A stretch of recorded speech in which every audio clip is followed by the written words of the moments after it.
नमस्कार। आज हम अध्ययन करेंगे इतिहास के क्षेत्र के बारे में। इतिहास का क्षेत्र क्या है? Scope of history. इतिहास के क्षेत्र में क्या क्या आता है?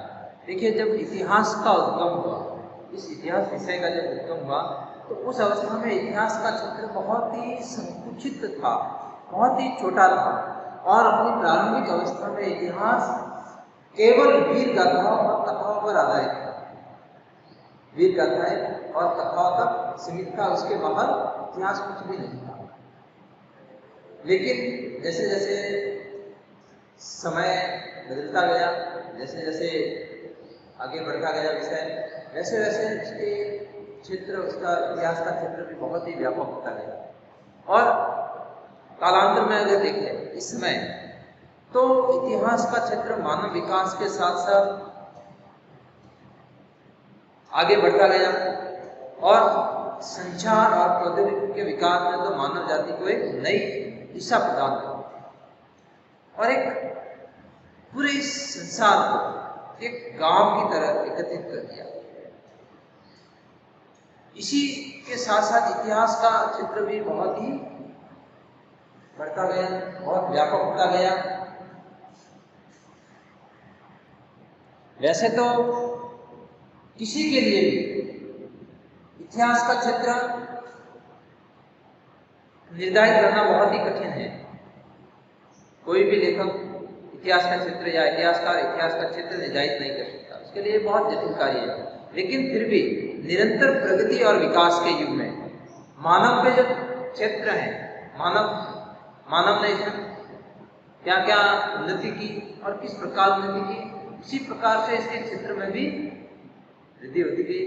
और हम इसको कुछ बिंदुओं में बांट सकते हैं कि हम इतिहास काल में क्या पढ़ सकते हैं। सबसे पहला हम कह सकते हैं कि प्राचीन काल।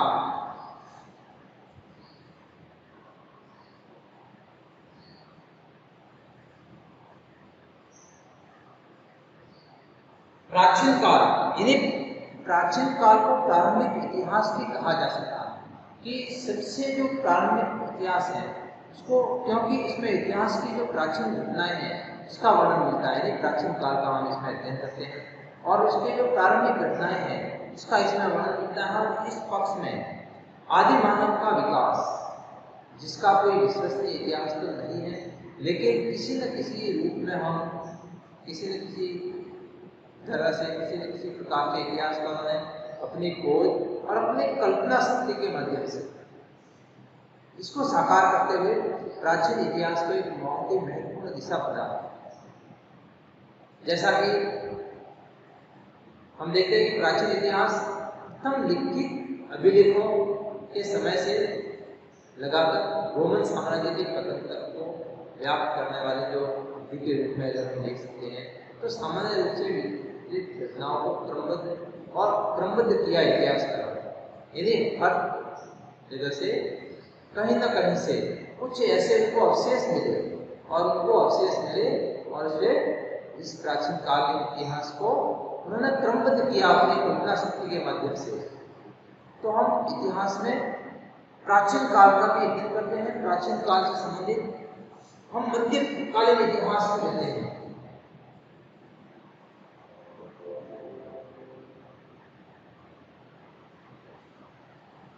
मध्यकालीन इतिहास, तो उसमें हम देखते हैं कि इतिहास के क्षेत्र में मध्यकाल का इतिहास बहुत महत्वपूर्ण है।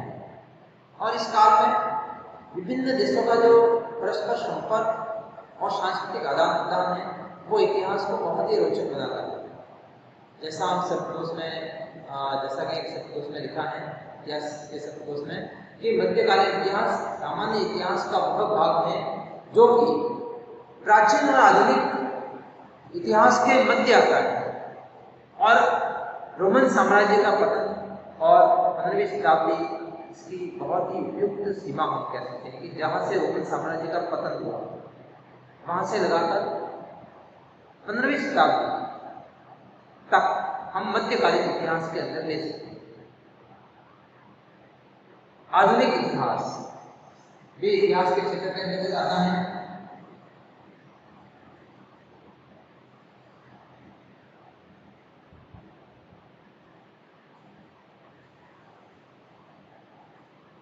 यानी जो आधुनिक काल है, आधुनिक इतिहास क्या कहते हैं, तो आधुनिक काल की जो समस्त घटनाएं, समस्त तथ्य, विचार, उनका हमें उल्लेख मिलता है। और इस काल की घटनाएं रोचक और सत्यता की कहानियां, क्योंकि हमें इसका इतिहास मिलता है, लिखित इतिहास मिलता है। और मानव जाति के विकास का चित्रण इस काल में पुनर्जागरण के बाद का माना जाता है। और शिक्षा शब्दकोश में आधुनिक इतिहास के संदर्भ में लिखा गया है कि आधुनिक इतिहास वर्तमान शताब्दियों का इतिहास, जो कि सामान्यतया पुनर्जागरण काल से प्रारंभ होकर वर्तमान काल तक, यानी जो आज चल रहा है, आज तक, पुनर्जागरण काल से आज तक इसको माना गया। इन्हें कह सकते हैं कि हमें यहाँ लिखित इतिहास, बहुत पूरा लिखित इतिहास मिलता है, इसलिए ये बहुत महत्वपूर्ण हो जाता है। हमें प्राचीन काल का कोई किसी प्रकार का लिखित इतिहास नहीं मिलता, सिर्फ और सिर्फ इस पर घटनाओं और तथ्यों को कल्पना शक्ति के आधार पर संकलित किया गया है।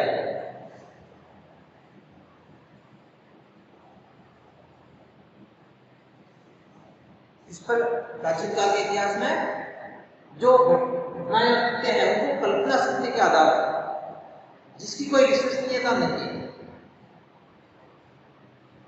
जिसकी कोई विश्वसनीयता नहीं है,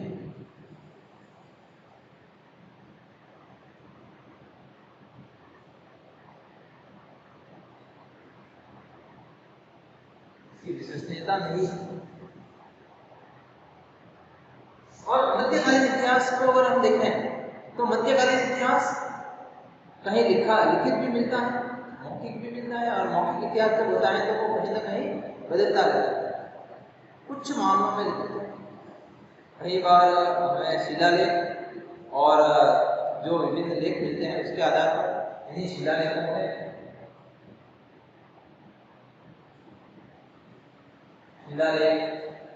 विभिन्न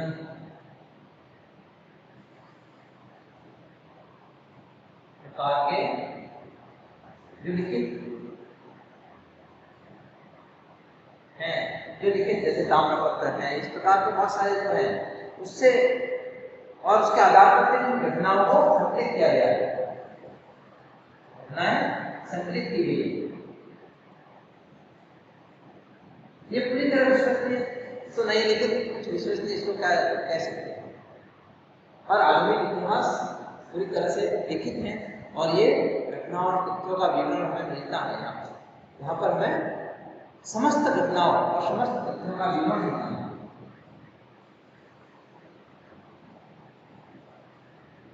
समस्त घटनाओं और तथ्यों का लिखित इतिहास मिलता है।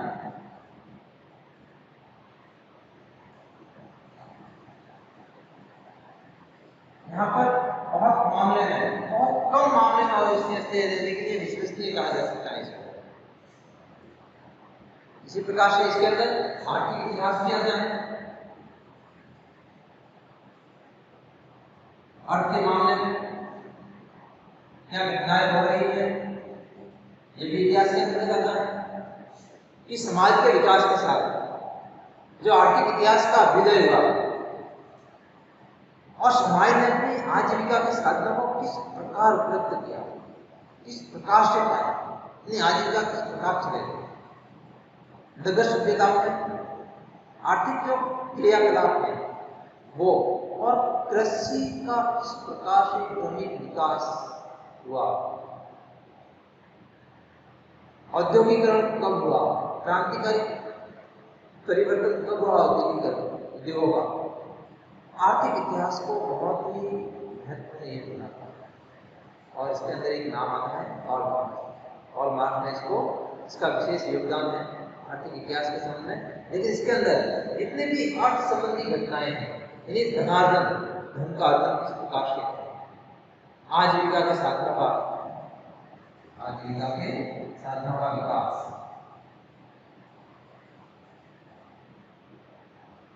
आजीविका के साधनों का विकास।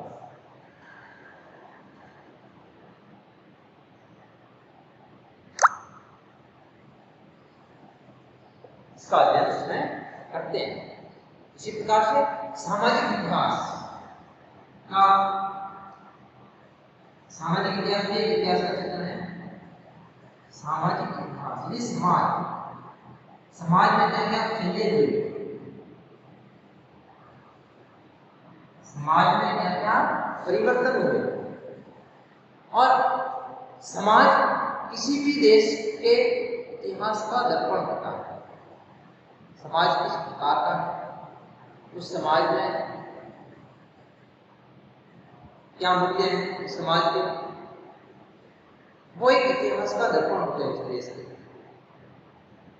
जिसमें विभिन्न घटनाओं को सामाजिक परिवेश में देखा जाता है और इसके अंदर मानव समूहों के विवरण, उसकी सामाजिक और सांस्कृतिक क्रियाओं का अध्ययन भी किया जाता है कि मानव समाज की सामाजिक और सांस्कृतिक क्रियाएं क्या क्या है, किस समय कौन सी कैसी संस्कृति थी।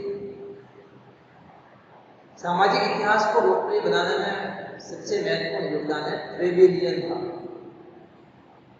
जिसने सामाजिक इतिहास को बहुत ही महत्वपूर्ण बनाया और 20वीं शताब्दी में सामाजिक इतिहास की रूपरेखा बनना प्रारंभ हुआ था। आज कहीं दृष्टि से सामाजिक इतिहास को बहुत ही महत्वपूर्ण माना जाता है। तो देखिए, सामाजिक इतिहास को किसने रोचक बनाया, लोकप्रिय बनाने में ट्रेवेलियन का योगदान है। ट्रेवेलियन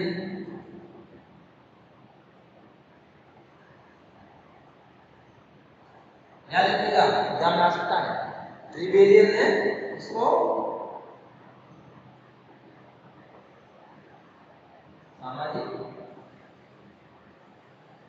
इतिहास यानी ट्रेवेलियन ने सामाजिक इतिहास को लोकप्रिय बनाने में महत्वपूर्ण योगदान दिया। वो लोकप्रिय बनाने में योगदान दिया। और आर्थिक इतिहास को कार्ल मार्क्स ने योगदान दिया। आर्थिक इतिहास कार्ल मार्क्स, याद रखना, ये दोनों एग्जाम में आ सकते हैं। कार्ल मार्क्स ने आर्थिक इतिहास को लोकप्रिय बनाने में योगदान दिया।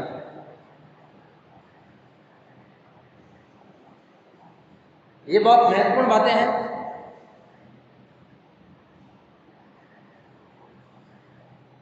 संवैधानिक इतिहास, संवैधानिक इतिहास क्या है? संविधान का इतिहास, विभिन्न देशों के संविधान का इतिहास। संवैधानिक इतिहास के अंतर्गत इतिहास के राजनीतिक संस्थाओं का विकास किस प्रकार हुआ, उसका अध्ययन करते हैं।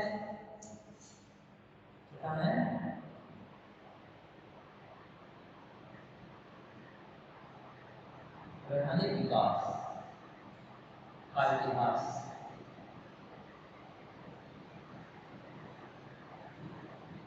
इतिहास के अंतर्गत विभिन्न देशों में राजनीतिक संस्थाओं के विकास की जो कहानी है वो प्रस्तुत करती है। विभिन्न राजनीतिक संस्थाओं के विकास, विभिन्न राजनीतिक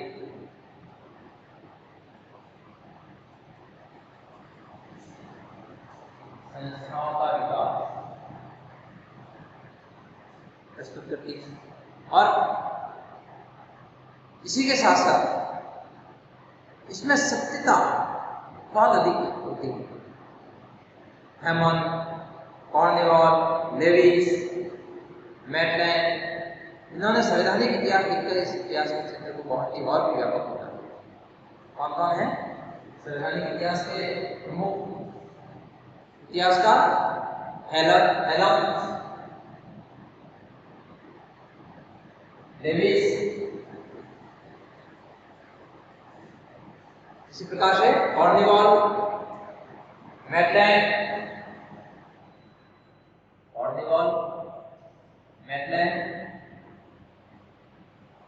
ये संवैधानिक इतिहासकार हैं।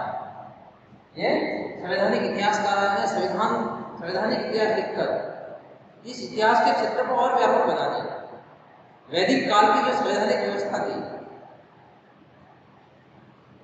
उसमें भी हम देखते हैं कौटिल्य कालशास्त्र है, उसमें भी हम संवैधानिक इतिहास देख सकते हैं। बुरावी का code, Justinian code of Napoleon, Macaulay का Indian penal code, England, France आदि देशों का जो संवैधानिक विकास है वो, और सत्ता का हस्तांतरण, पोप के अधिकार और उसका पोप के अधिकारों को धीरे धीरे किस प्रकार सीमित किया गया, स्वायत्त संस्थाओं का विकास किस प्रकार हुआ, ये सारे के सारे संवैधानिक इतिहास के अंतर्गत आते हैं। ये होता है राजनीतिक इतिहास।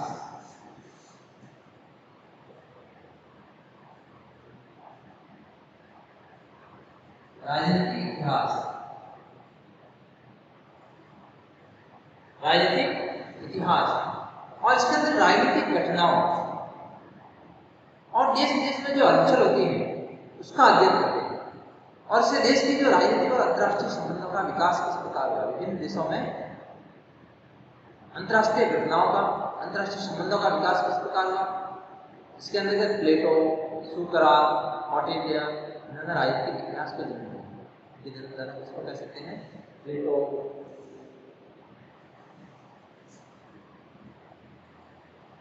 सुकरात,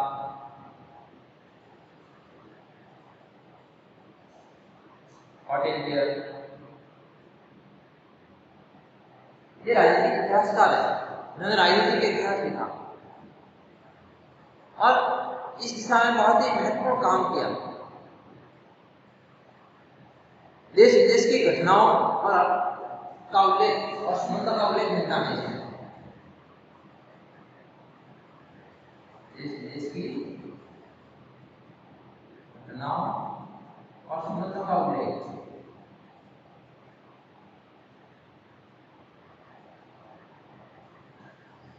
संबंधों का उल्लेख मिलता है। एक होता है धार्मिक इतिहास।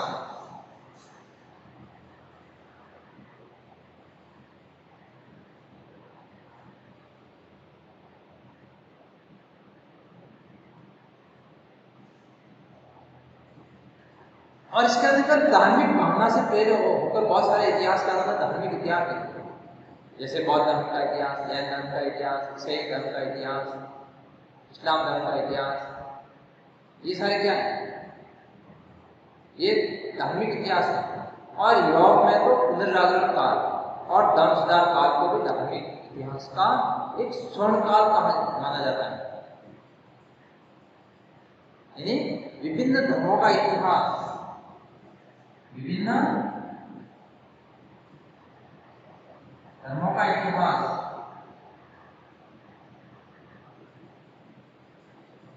धर्म और उनका इतिहास,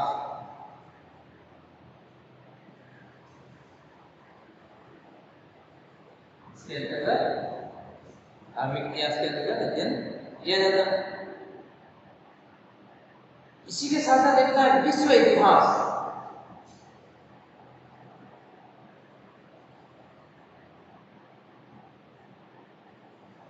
यानी संपूर्ण विश्व का इतिहास, और इसके अंतर्गत वास्तव में वो इतिहास का अध्ययन ही है। विश्व इतिहास को लिखने का श्रेय सर वॉल्टर रेले को है। इसको लिखने का श्रेय किसको है? याद रखना, ये सर वॉल्टर रेले, इसने सर्वप्रथम विश्व इतिहास लिखा। विश्व इतिहास लिखने का श्रेय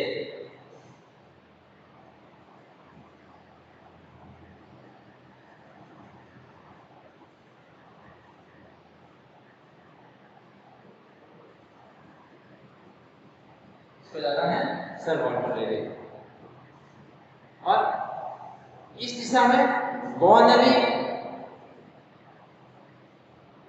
इतिहास की रूपरेखा और पहले ने इतिहास का अध्ययन में योगदान दिया। आज विश्व के इतिहास का अध्ययन सामाजिक, आर्थिक, राजनीतिक, धार्मिक और अन्य परिप्रेक्ष्य में अलग अलग किया जाता है, जो कि बहुत ही महत्वपूर्ण है। इस प्रकार हम कह सकते हैं कि इतिहास का क्षेत्र बहुत ही व्यापक और उपयोगी है। इतिहास का क्षेत्र बहुत ही व्यापक हो गया है और उपयोगी बन गया है। समय के प्रवाह के साथ साथ इसका क्षेत्र सीमित करने की प्रक्रिया शुरू की, क्योंकि धीरे धीरे विभिन्न विषय अपने विकास के क्रम में इतिहास से पृथक होते गए, जैसे राजनीति, भूगोल, अर्थशास्त्र, साहित्य। लेकिन फिर भी 21वीं सदी में इतिहास विषय अपने आप में एक बहुत ही महत्वपूर्ण विषय बना हुआ है और इस तथ्य की पुष्टि विभिन्न जो आयोग है उसके प्रतिवेदन में हमें देखने को मिलती है। ये एक बहुत ही महत्वपूर्ण तथ्य है कि जब इतिहास बहुत व्यापक हो गया तो इसको तोड़ा गया, अर्थशास्त्र को अलग से पढ़ा गया, भूगोल को अलग से पढ़ा गया, राजनीतिक विज्ञान को अलग से पढ़ा गया। लेकिन फिर भी इतिहास जब बन जाता है तो वो इतिहास के अंदर दिखाया जाता है। तो इतिहास के अंतर्गत प्राचीनकालीन इतिहास, मध्यकालीन इतिहास, आधुनिक इतिहास, आर्थिक इतिहास, सामाजिक इतिहास, संवैधानिक इतिहास, राजनीतिक इतिहास, धार्मिक इतिहास, विश्व इतिहास, इस प्रकार से सारा कुछ इतिहास के क्षेत्र के अंतर्गत आता है। और इतिहास इस प्रकार से इसका क्षेत्र बहुत ही व्यापक और बहुत ही महत्वपूर्ण है। थैंक यू, धन्यवाद।